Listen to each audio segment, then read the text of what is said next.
Because our next guest burst onto the comedy scene in 2009 and quickly became a household name with her beloved sitcom, Miranda. For the last decade, she has taken herself out of the spotlight following a private health battle.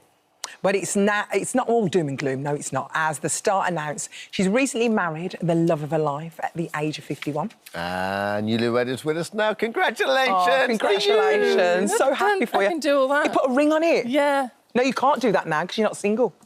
Oh, yeah. You're not a single lady. Okay, fine. But you can go like that. It's quite fun.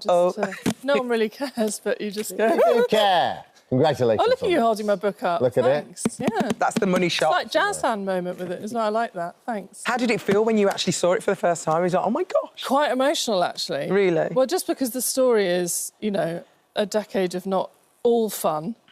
Yeah. So it was like there was my difficult time in a book as well, and just to have done the research for it. So, yeah, so I had a little weep. When did you decide to put pen to paper about the last decade?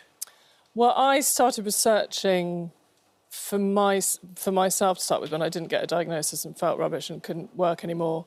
I collapsed on the floor with fatigue and just wasn't getting any answers. So I thought, OK, I need to research and go, there's this whole wellbeing industry out there. What is actually true? What is science? What could actually help me feel Did you find the better? answers? I feel like I found the answers, not necessarily to recovery from disease. I'm not saying that, gosh, no, but to live with chronic illness and how I just needed to know how to do the next 10 minutes, basically. Yeah. And so I couldn't go, I couldn't do an ice plunge. I couldn't go to a chalet break in Norway and have hashtag self-care weekend. So I was like, what are the treasures? What are the keys? And so once I researched that for myself, I felt like I can't not share this. Yeah. So I did in my book, What's Out Now. So how long did it take to write it and when did you... Well, years, really. The research took a good 6-7 years. And then when I got my diagnosis a few years ago, I then sort of amended my story a bit. And then I met my now husband and thought, I've got to put a little bit of the love story in it. So it just sort of took a while. Yeah. So just let's go back a little bit and remind me of the diagnosis because, I mean, it was probably about the age of 15 when you felt like something infected you. Yeah. I got a bug that felt like flu when I was about 14, 15 when I lived in America. My father was working out there. And then since then, I just never felt well. I joined the dots now, but I never felt well since I was about 15. I had really weird neurological symptoms. I felt dizzy, sort of double vision, just loads of really weird things. Just felt like I had flu all the time. Yeah. And then over a lifetime, when we all experience difficulties and then we get ill, even a cold, my immune system just couldn't cope with it. I was just more and more and more run down. And each day was like wading through treacle. So eventually I found out that it would have been Lyme disease that I got then, but it was just not an acute version of it.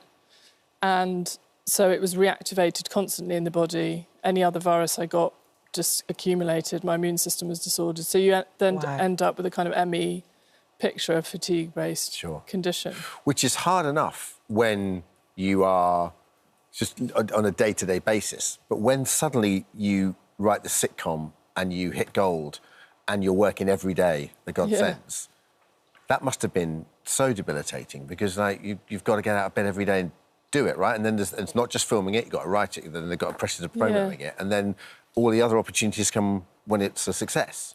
Yeah, by then, I mean, sort of sadly in a way, I kind of got used to getting up, feeling rough and just going, just got to keep going because no one was saying what was wrong or how to manage it. So I was used to being really strong and brave and just keeping it to myself and keeping going.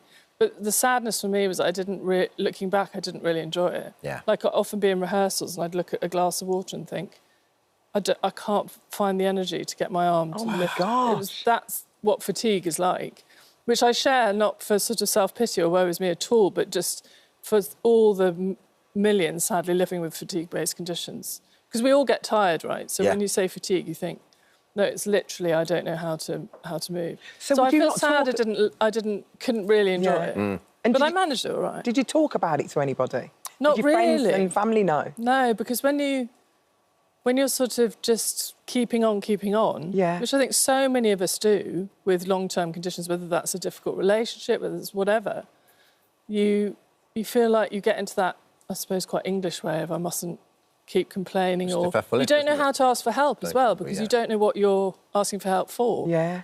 And if you say to someone, I don't feel like I can pick up my glass, you think you're going to sound like a diva, or they're going to like, you what? Just have a drink, love. Yeah. It's mad, isn't it? So you get stuck, yeah. Because the dial has shifted so much with so many things in the last 10, 15 years, you know, on the right side of progress. You don't feel like this is particularly talked about even now. You know, this is a very valuable book in many ways. Oh, thanks. And well, just to have the conversation, because there must be so many people out there. Yeah, and also I think it applies... I mean, obviously what I went through was a chronic illness, but I think it applies... I've had loads of friends saying to me, gosh, this really resonates. There's little things like how often we say sorry and how all these little things, micro things that are exhausting, or just what vulnerability actually is. I thought I was quite good at vulnerable because, you know, I was a silly creative and kind of happy to fart in public, whatever. Isn't that being vulnerable? Turns out that's part of me, but I was terrible at asking for help. Yeah. I just didn't know how to do it. I was, like, brought up with you're independent and strong, you do it yourself, you want a job done, get it done yourself, you know, all that sort of thing.